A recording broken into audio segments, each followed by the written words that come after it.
सिन्धूरारुणविग्रहां त्रिनयनां माणिक्यमौलिस्फुरत्तारानायकशेखरां स्मितमुखीमापीनवक्षोरुहां पाणिभ्यामलिपूर्णरत्नचषकं रक्तोत्पलं बिभ्रतीं सौम्यां रत्नघटस्थरक्तचरणां ध्यायेत् परामम्बिकाम्।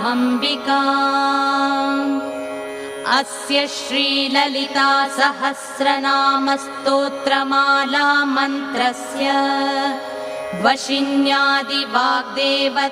ऋषयः अनुष्टुप् छन्दः श्रीललिता परमेश्वरी देवता श्रीमद्वाग्भवकूटेति बीजम् मध्यकूटेति शक्तिः शक्तिकूटेति कीलकम् श्रीललिता महात्रिपुरसुन्दरी प्रसादसिद्धिद्वारा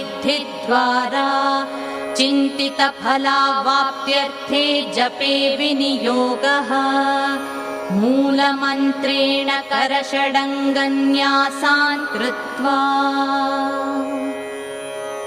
श्रीमाता श्रीमहाराज्ञी श्रीमत्सिंहासनेश्वरी चिदग्निकुण्डसम्भूता देवकार्यसमुद्यता उद्यद्भानुसहस्राभा चतुर्बाहुसमन्विता रागस्वरूपपाशा